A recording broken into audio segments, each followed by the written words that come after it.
من جديد مرحبا فيكم مشاهدينا. الثقافة ليست مجرد استراتيجية، إنها الأساس الذي يبنى عليه النجاح المؤسسي. بهذا التعريف تفتح لوسي دابو نافذة على رؤيتها في عالم الأعمال. نعم، من دبي المدينة التي تحتضن الطموح والابتكار، صاغت لوسي قصة نجاحها، حيث لعبت ثقافة العمل الدور الأساسي في تحقيق إنجازاتها، بدءا من تأسيس دابو and Co وصولا إلى إطلاقها مشروعها الملهم Together، الذي يسعى لتعزيز بيئة عمل تمكن الأفراد وتجمع بين الغاية والتميز. في فقرة موطن الحلم والإنجاز تتبعت هالة بعنوان مسار هذه التجربة الملهمة. نتابع.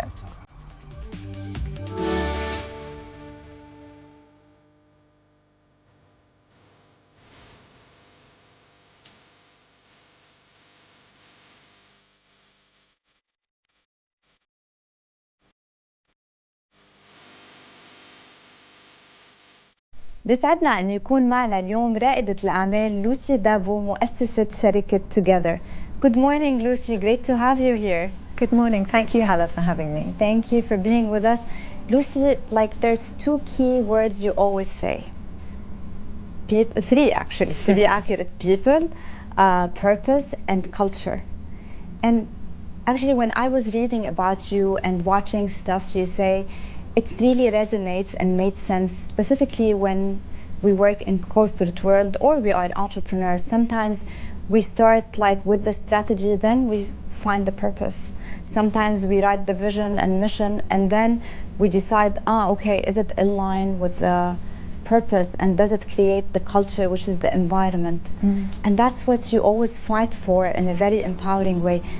I'm curious to know that what was the pivotal moment when you said, you know what, that's what creates the environment? I think it really started, and I was inspired back in the days when I ran Dabo and Co. We were going through a period of really rapid growth, and it became really clear that actually it's not just about reaching those targets. It's really about understanding how does the workforce that you're working with every day feel every day when they come to work. And the really pivotal moment, I think, was when Dabo and Co was acquired by Edelman, which in itself was an incredible milestone. You know, to be acquired by the world's largest in our field was historic for us. But what we realized, there's a real truth that exists around mergers and acquisitions. 50 to 60% fail because of culture clash. And I think what we experienced really highlighted to me the importance of culture, because we knew that integration was going to have to be handled really carefully, aligning the leaders, the workforce behind kind of common values. And making sure that happened was going to be key to our success. And that's really what kind of inspired me to want to build what I have for Together, a proprietary model, a methodology that can help organizations have the right tools, specifically with the Middle East in mind, and our workforce here, to help them have those tools and insights to understand how to motivate a workforce. Of course. And mentioning Dabo and Co, 2004, the baby was born in 2004, and you actually, because you're so much you understand what's the requirement to build the right culture, this company and anything you establish will have to be in a place which embrace that, which is Dubai. You chose Dubai. I'm curious to know, actually, I'm sure you gave a lot to Dubai and Dubai gave you back. Tell me why Dubai and what added to your success story. I'm incredibly proud to have arrived in the UAE in 1982. So I've been here for a very long time. And the atmosphere in the UAE is utterly unique. I mean, what Dubai has driven, that ambition, the innovation, the inclusivity, all of that is so close to my heart. And if we don't have those things in our workforce, it's impossible to achieve what we have. And I know personally I wouldn't have been able to found two businesses in any other country in the world to have the kind of support and the system that encourages that kind of ambition. When we look at how that reflects kind of organizationally, I know that His Highness Sheikh Mohammed bin Rashid Al Maktoum recently talked about having an open door policy, about the openness and importance of setting the right leadership tone. And I couldn't agree with him more. We did a recent culture report from Together. So all of the data that we gather across the region from 7,700 of the workforce really echoed a lot around what His Highness had said. And this real craving for accountability, for openness, for collaboration mirrors very much what His Highness, his ambition lays out. So we know that as people in a great nation, we want the same. We're all desiring that at work every day. Exactly, and I think that's why you were ranked #1 in the best place to work at, right? And #2 in Dubai SME 100, if I'm not mistaken, right? Almost, but yeah, I'm happy to, in the top 10, absolutely. I mean, my passion for people started very early on, and I think it was really how I was raised. My father worked in the UAE for 40 years, and I never remember him complaining once going to work. So to me, the idea of work is a joy, not a chore. And that's how it should be, right? And so that standard was set for me. So my aspiration to work in or create work environments as a founder that would be somewhere I would want to be really sat very true with me, and I think that's very much echoed in the leadership of the UAE. Absolutely. Lucy, another milestone, 2021, company called Together, beautiful name by the way. Thank you.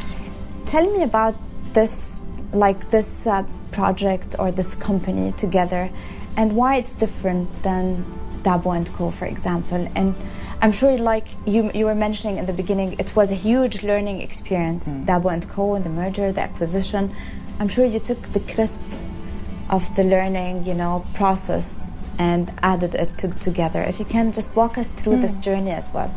So I think with Dabo and Co, my role there as a consultancy and communications business was really being an expert in that field and building and leading a business and learning how important the role of culture plays in kind of building that organizational success. And what I took from that was how do you build a really powerful workplace culture that you can directly correlate the results that you're achieving are connected to that. But what I saw as a real gap was that in our region, a lot of what's available comes from kind of a Western construct or data around workforces in other countries. And I could see there was a real gap to be able to provide really specific cultural tools and insights about our region, for our region. So that's really what drove my determination, if you like, to create Together and support leaders in this region and help them see how a workplace culture can be a business superpower. Actually, I'm curious, do you feel like sometimes there's resistance to change? Like when people have been doing the same thing for many years and then you come and suggest, how do you convince them? Actually, it's always been a curiosity for me. I'm sure there's resistance, right? I mean, as humans, we are hardwired to resist change. It is, a behavioral science baseline. What we know that's really effective is data. So what we do with our clients is that we always don't guess, assess. You have to have the data to understand what's truly happening. Otherwise, there's a lot of assumptions. And that can be a real problem when you have a leadership team that assume one thing and a workforce that believes something quite different. That's when you can sometimes find what we call entropy in the system, which is where there can be kind of a lack of productivity, and really that comes from a lack of alignment. If people aren't on the same page, it's very difficult to achieve results. Yeah, absolutely. I'll move to another thing, but it's related to everything, to purpose, to culture, to people. Women empowerment. You're a champion. You are on, you have board seats, you have advisory roles across actually the region and also globally.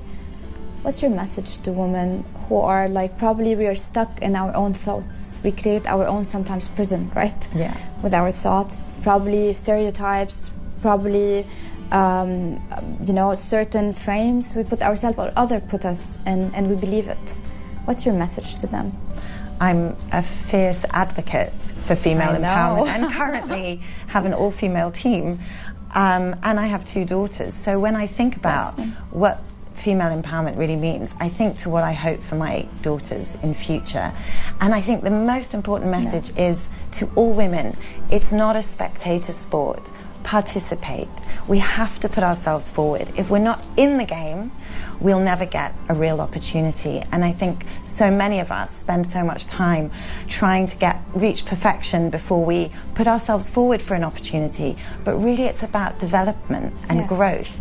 Take every opportunity, because what's the worst that could happen? Try it. I think we spend too much time waiting, but I really want to encourage all women, put yourself forward, take the opportunity, give yourself a chance. And most importantly, if you can find mentors, it is hugely valuable, not just for you if you're receiving the mentorship, but actually it benefits both mentee and mentor. Isn't it? Yeah. And we can all grow and develop and learn. And I think if you have the opportunity for that too, please take it. I like that. Thank you so much, Lucy, Dabo. Thank you so much for being with us today. Thank you so much for having me. I've really enjoyed it. Pleasure.